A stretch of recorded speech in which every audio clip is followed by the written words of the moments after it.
Hi, I'm Davina, and I'm recovering from complex post-traumatic stress disorder and narcissistic abuse. And today I would like to share with you um, how to manage an an abandonment flashback. Now, I guess I've kind of been in this flashback all week because I am on holidays from my job right now. And yeah, it's been a challenging week. And this morning I was realizing in the shower that I was actually the voice of shame, that inner critic,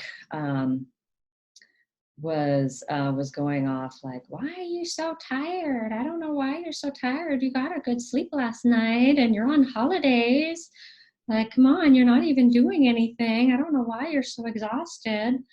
That is what the inner critic sounds like in my head. And yeah, so then I just, I realized that, that's just the recorded tape of my mother in my head.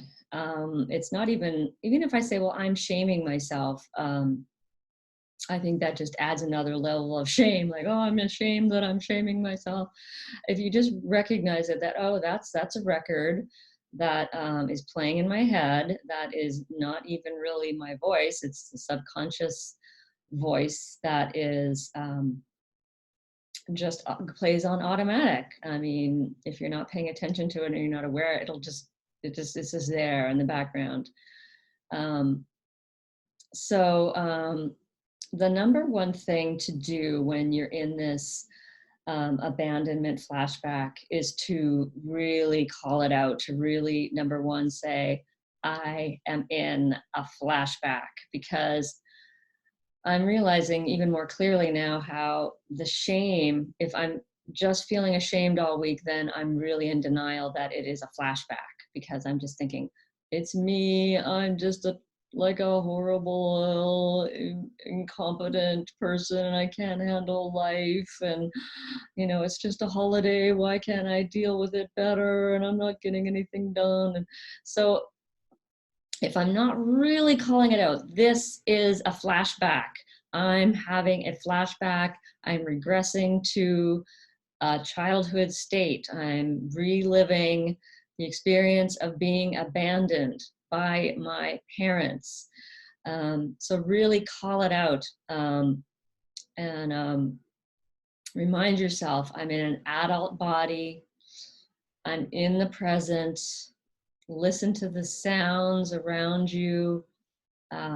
Sorry for the background noise.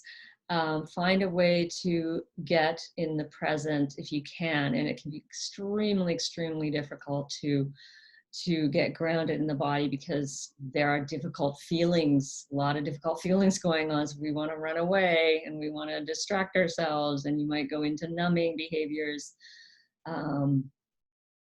Mine was this week like shopping on Amazon and under eating a little bit. Those are my kind of go-tos these days. And so I was recognizing it and kind of recognizing it, but still not really fully like, okay, I need to like soothe myself and attune to myself.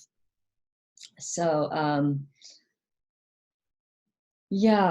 Pete Walker has some, again, amazing information on this. So but yeah, the first part is just calling it out, getting grounded in your body. Like, try to feel your feet, even if it feels like you want to like run away. Just try to feel your feet, or your big toe, or the tip of your nose, or like just try to connect with your whatever, your pinky fingers or something, to try and ground yourself in the present.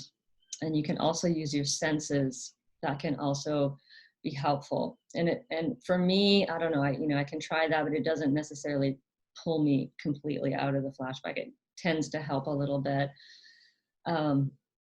Using your sense of sight, sound, smell, taste, these things can work. Like some people say, like holding an ice cube or something, or eating some mints. just to kind of, you want to kind of shake yourself out of the trance if you can, and don't beat yourself up if you can't, because it's very difficult. Um, um, yeah, so, you know, when we're used to having parents that, that turn to this kind of contemptuous anger when we were having difficult emotions or in distress, our parents were like angry and frustrated at us, and they were like, what's wrong with you, and why are you doing that? And um, yeah, and you know, I've seen this happening in action as a nanny. I've watched parents, you know, shaming and blaming their child instead of looking at themselves. Anyway, I'll go into that in another video. So, but anyway, the idea is to, number two, is to then, instead of, because if we're shaming ourselves, then we're blaming ourselves, right? We're saying, well, it must be me, it must be my fault, I'm just worthless, and that's why you're not paying attention to me, and there must be something wrong with me. Like, that's where anyway, that's my habitual thing, right? And that for most highly sensitive people, that's what we do, is we turn it on ourselves, and we think it must be us. There must be something wrong with me. I must be doing something wrong. I must be getting it wrong. That was a big theme for me this week. I must be getting it wrong. You know, why I'm not happy. I'm not being productive. I'm not being creative. I'm not being active. There must be, you know, I must be getting this wrong, you know. So those are the messages that we got from our parents, because of their poor attunement, and because of their inability to connect with themselves and their feelings. They weren't able to say, oh, I'm feeling frustrated right now. What can I do to better attune to my child? They didn't think that way. They just needed to blame us, so that they could remain blameless, right? So that they didn't have to look at themselves and what they were doing, like, oh, maybe I need to be more patient. No, narcissists don't think that way. So turn that shame and blame around, and go turn it around. You know, if you need to, like, put a picture of your parent on the wall and throw darts at it, or whatever you need to do, but get angry. Again, I've said this before, but get angry. Allow yourself to, like, I'm going to swear for a moment. So if you're triggered by swearing, please pause. But, like, you might want to say, like, fuck you! That felt good. Sorry, neighbors. You might want to just let it rip, you know? Like, you were a 2-year-old, a 3-year-old, needing a parental figure who could hold you and comfort you and love you and help you with your emotion, you know, help you to manage your emotions. That's what they were there for. A big part of it, anyway, of parenting is you know, helping children deal with their emotions, deal with their experiences, and teaching them. So it's really important to, like, tell your parents where to go, and get angry, and turn the shame and switch it around into the anger, and that really makes a difference.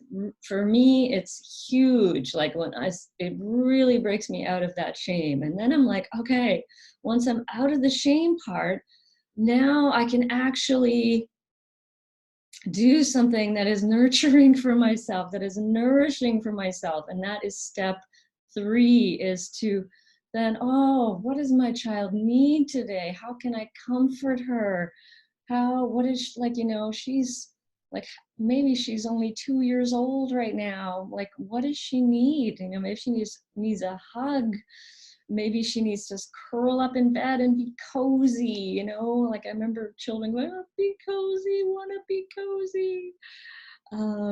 You know, you can try some non-dominant handwriting, to sort of start a conversation with your child. Sometimes that can help. There are other techniques too. just use your intuition to figure out like how your inner child is speaking to you, but really to recognize that there's nothing wrong with me. I'm really in a regress state right now. I'm like maybe 12 or maybe 7, and I'm reliving this feeling of being abandoned, being alone. There's nobody there caring for me. There's no one there caring for how I feel, or they're not interested really in how I'm really doing. Um, yeah, so that's step 3, is to comfort yourself, soothe yourself, and to really just do, I think, what it's called like just emotional first aid. So which is to first empathize with yourself, give yourself compassion. And this is a skill that takes so much practice when our first go-to is like that contemptuous anger, mostly anyway. So to say, you must be feeling, you're feeling tired today. I can see that you're feeling really tired today. And then validate that and say, no, that's totally understandable that you're feeling so exhausted. You must be so overwhelmed with all the feelings you're having right now. You're in distress, you're alone, you don't have someone to talk to, and, you're a human. You need connection, you need support, and it's totally understandable that this is a completely overwhelming and exhausting experience for you right now. And that's actually the first time I said that to myself this week. Empathize with yourself, validate your feelings, let yourself know that it's understandable the way you're feeling. It makes sense that you're having these feelings, that you're having these experiences, whatever it is. Maybe, for me, I think, maybe my digestion wasn't quite going as smoothly this week too, and I was having trouble falling asleep. And so, and I think just overall, just get curious about what's going on. Like really, like imagine that you're that loving parent to yourself, and you're being just curious. I wonder what's going on with my child right now. She seems like her energy's a bit low, and she's having trouble falling asleep, and she seems to being distracted, and like, what's going on with my child, and how can I help her? Because that's what we didn't get as children, was a parent who was curious and wanting to know, who we were and what our needs were. So that's what we can start practicing giving to ourselves. And it's so difficult because we're breaking this deep, deep conditioning of that shame, of that kind of contemptuous, angry, frustrated parent. So we want to turn that into the loving, compassionate, tender, patient parent. So I think that's the 3 things I wanted to say. So again, number 1 is really calling it out. I am in a flashback. Like, say it out loud. I am re-experiencing, the horrors of my childhood. Try to ground yourself in the present.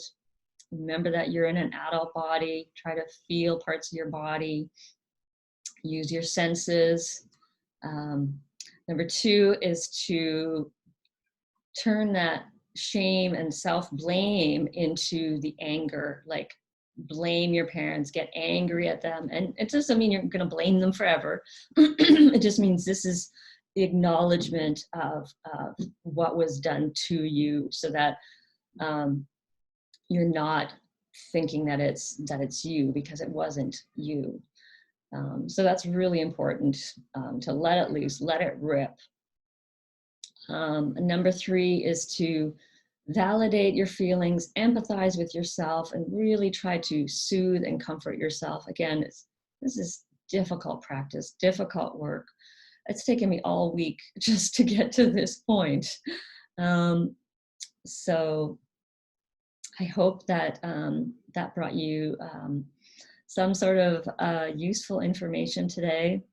And I am wishing you many, many blessings on this difficult and painful process and journey of awakening and healing from our childhood trauma. And I'm Davina at Boldness Blooming. Thank you for watching.